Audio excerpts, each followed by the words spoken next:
Welcome to Watch Mojo, and today we're counting down our picks for the top 20 artists that hate their own songs. But I'm a creep. I'm a widow. Number 20, Vanessa Carlton, 1,000 Miles. A massive debut single can be a gift and a curse.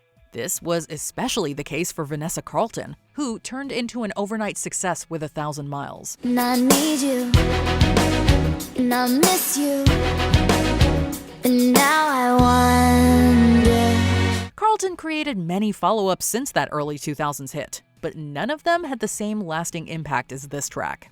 The singer grew to resent and even hate the song as she was continuously asked to play it over her other music. After years of touring, the performer changed her tune about her masterpiece. The irony of the song is that there's something about it that is so unifying.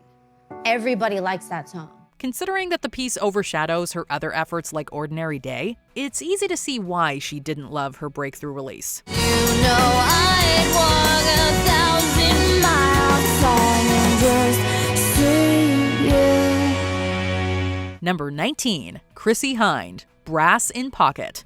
The Pretenders were one of the highlights of the new wave era. Singer Chrissie Hynde co-wrote many of the group's most well-known and successful tracks, including Brass in Pocket.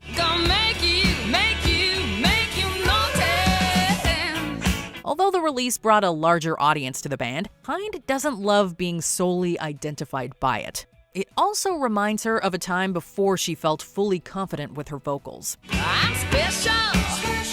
So special. On top of that, there was a time when she didn't even want it set free at all. She was ultimately persuaded to let the song out for the general public. All of her trepidation didn't stop the tune from rising on the US charts and becoming a radio hit. Gotta have some of your attention. Give it to me. Number 18, Brian May, Don't Stop Me Now. Don't Stop Me Now exemplifies the best elements of 70s era Queen. Its carefree take on living life to the fullest also represented moments from singer Freddie Mercury's own reality. 'Cause I'm having a good time, having a good time. A shooting star leaping through the sky like a tiger. Years later, guitarist Brian May stated his apprehension about playing the song again. It represents a particular period of Mercury's where he threw caution to the wind with drugs and relationships. That's why they call me Mr. Fahrenheit. I'm traveling at the speed of light. I'm gonna make a supersonic woman of you. His experimental days inspired one of his best compositions, but May felt it could be irresponsible to encourage that lifestyle. With the singer's death, the group would go on to play it again and embrace its fun vibes. I'm traveling at the speed of light. I wanna make a supersonic man out of you. Number 17, Lorde, Royals. When an artist hates their own song, it's usually because they've heard it one too many times. Everybody's like crystal, Maybach, diamonds on your timepiece, jet planes, islands, tigers on a gold leash, we don't care. That's partly the case for Lorde, who doesn't love having to listen to Royals. Since the song represents a specific period in her life, the star now feels like she's partially outgrown the single's sound. My friends and I, we've cracked the code. She's picked apart everything from her performance on the track to the production itself. Her harsh critiques might be the result of her having been a teenager upon its release. For that reason, we can't blame her for not being so crazy about it anymore. Baby, I'll let me live that fantasy. Number 16, Elton John, Crocodile Rock. If you hear Elton John play this one during a concert, he's probably not doing it for his own enjoyment. The singer doesn't love the song, which he feels is more of a fun sing-along than anything else.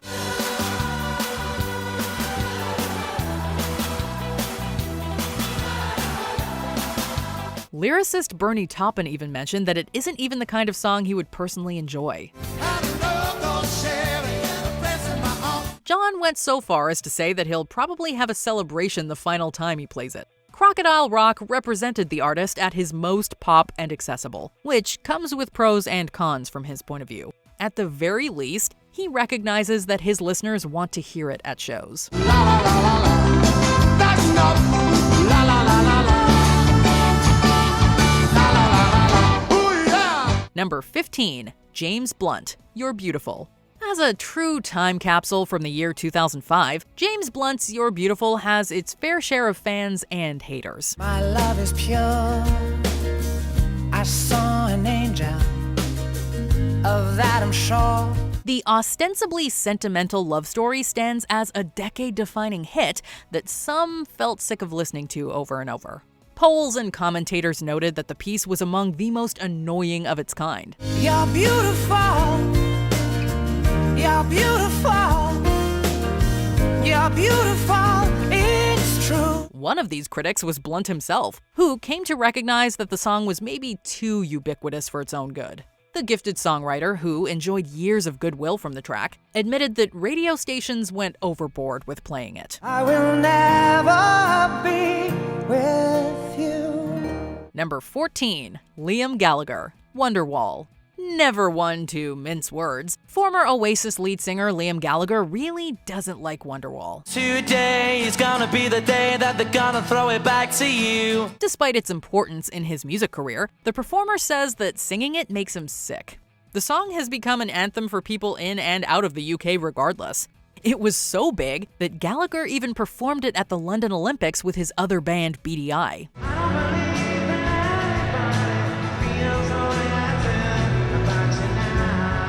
Leaving both groups behind, the performer still finds himself playing the track as a solo artist. He sees it as an obligation, while many others feel it's essential that he continues to perform the Britpop opus. And after all, you're my wonderwall. Number 13, Mandy Moore, Candy. As an actor and singer, Mandy Moore excelled far beyond the confines of teen pop stardom. This could be part of the reason she doesn't love looking back at her hit song Candy. Can't do without it. This feeling's got me weak in the neck. The debut single introduced the 15-year-old star to the world, but she's had more time to properly reflect on it in the decades since. The This Is Us star also said that, if possible, she would even offer refunds to everyone who bought her initial releases. Considering her later and more refined work in projects like Tangled, Moore achieved far greater heights than Candy. Number 12, Frank Sinatra, Strangers in the Night. Most fans of Frank Sinatra would place Strangers in the Night among his greatest selections. Strangers in the night, exchanging glances, wandering in the night. Decades of performing a fan favorite can wear down even the most elite singers, though. This track especially drew ire from Old Blue Eyes, who did not hold back his disgust for the tune. Two lonely people, we were strangers in the night. Not only did he dislike the song, he openly dissed it during concerts. No one should have put a hot mic near Sinatra unless they wanted to hear the absolute truth. Strangers in the Night might be your grandparents' favorite tune, but it definitely wasn't this performer's first choice. If anybody earned the right to despise one of his hits, it was this singing legend. Two strangers in the night.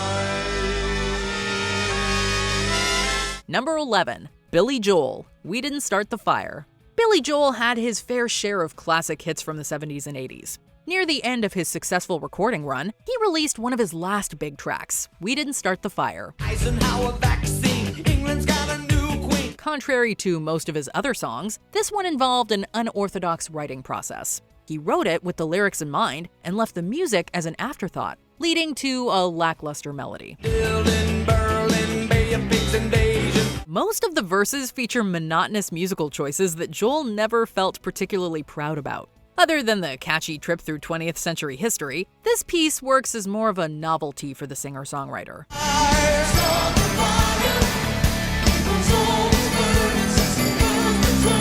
Number 10, Jani Lane, Cherry Pie.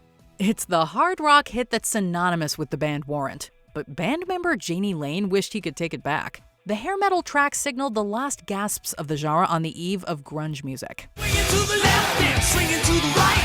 Think about baseball, swing all night, yeah. According to Lane, the record label pressured him to write a big single to sell their record. Swinging in there 'cause you wanted me to beat it, so I mixed up the battery. He didn't have much time to deliver the song, which became an innuendo-laden story about anything but pie. The singer didn't appreciate that a last-minute writing job became his most famous statement. Cherry pie sure is catchy, but we can understand the writer's frustrations with it becoming his legacy.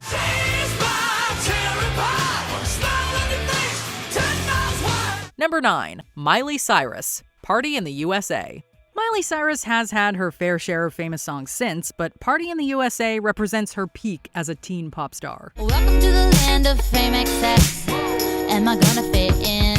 The single might get the crowd hyped up to sing along, but Cyrus has been known to think less of it. The platinum hit isn't exactly the kind she chooses for her club playlist. Get to the club in my taxi cab. Everybody's looking at me now. If the singer ever finds herself near a DJ, she reportedly asks them not to play this one. Not only does it harken back to her teen years, the track has also been overplayed and appropriated for many other reasons. With a life of its own, though, Party in the USA lights up any celebration, whether the star likes it or not.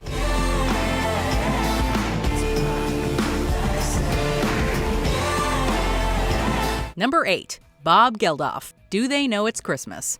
Musician and activist Bob Geldof co-wrote this charitable venture with Yorke, as well as organized the subsequent Live Aid concert. There's no time to be afraid. It's Christmas time. The holiday track raised funds for the Ethiopian famine, but failed to impress Geldof on a quality level. If it had been a one-off single that was never played again, he might not have developed such a distaste for the song. Pray for the other ones at Christmas time. Instead of fading away, the singer has to endure the tune each December on a continuous loop. The performer really tore into the piece when he called it one of the worst ever written. You can commend him for his good intentions, but the artist might have a point about some of the odd lyrical choices.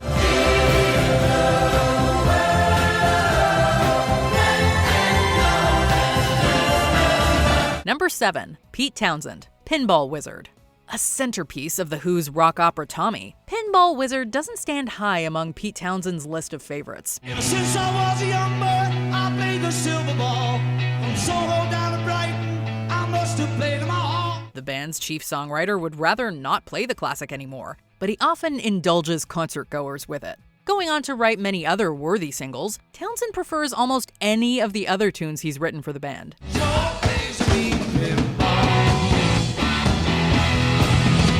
He finds the song to be a poor representation of his talents, and feels that its clumsiness was lost on everyone but him. Unfortunately for the guitarist, the track's place in pop culture ensures that it stays firmly within their most requested pieces. My favorite table, he got me my best. Just and he just does the rest. Number 6. Madonna, Like a Virgin. Like a Virgin might be one of Madonna's first major hits, but the artist wishes it would go away. Somehow I made it through. The pop sensation may or may not reserve a special place in hell for this early single. Given that the singer reinvented herself many times, she would rather stick to performing her later recordings. And saving it all for you, 'cause only love can last. Next to Material Girl, this might be the piece she regrets the most. It's not a track without its faults, but we think the Queen of Pop might be a little too harsh on this tune. If she never plays the song again, it will still hold a charm that fans will forever cherish. Ooh, like a virgin, feels so good inside. Number 5. Robert Plant, Stairway to Heaven. With some of the best pipes in music, Robert Plant performed the classic Stairway to Heaven over many years as a member of Led Zeppelin. And she's buying a stairway to heaven. The track's status as an overplayed masterpiece prompted the vocalist to reconsider the song. After the group disbanded, he looked back less fondly on the piece as something best left in the past. And it's whispered that soon, if we all call a tune. It represented a specific time in his life that he feels much less connected to. His solo career and post-Zeppelin output clearly shows how much he wishes to depart from his early folk and hard rock stylings. Whether or not you're sick of hearing the famous guitar riff, Plant has moved on and made peace with it. The piper's calling you to join him.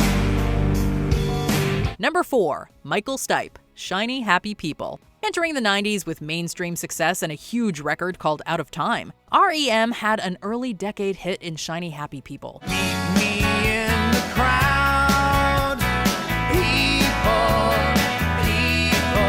Singer and co-writer Michael Stipe never felt particularly fond of the song beyond its initial entry on the charts.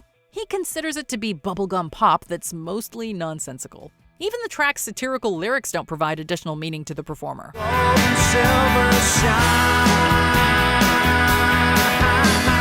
Stipe doesn't hate all of the pop rock that the group created during that period, but this particular single sticks in his craw. Shiny Happy People definitely signifies one of the most debatable R.E.M. releases.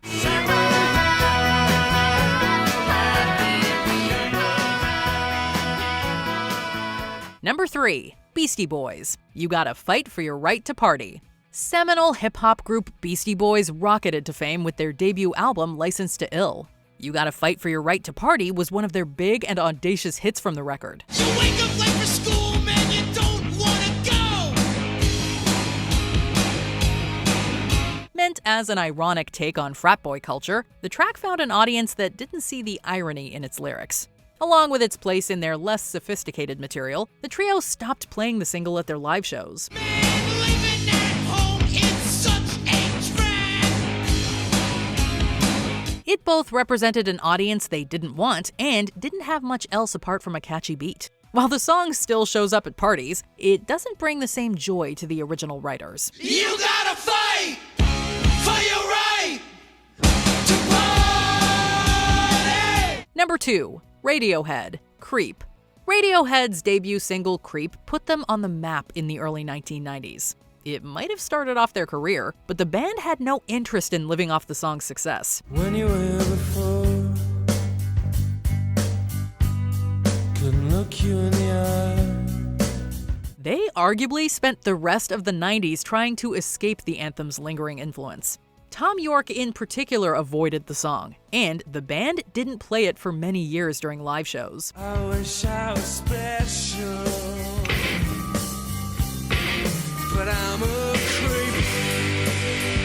While he made peace with the track, he still refuses to let it define his group's ever-changing sound. Considering their eclectic and experimental output, it's fair to say that the band successfully left behind Creep and its shadow by the early 2000s. I don't belong here.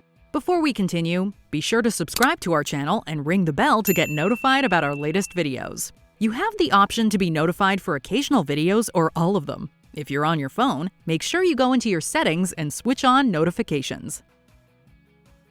Number 1. Kurt Cobain, Smells Like Teen Spirit. For all of the success that he garnered with Nirvana, Kurt Cobain struggled with the fame that came with hits like Smells Like Teen Spirit.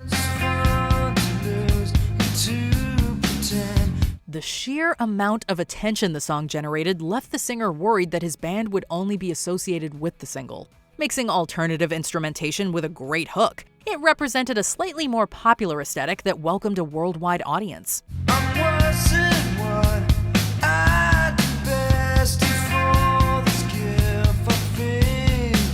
Cobain worried that his anti-establishment and punk background was being stifled with the track's high chart placement. With that in mind, he spent the rest of his life writing music that was far less polished and inviting than Smells Like Teen Spirit.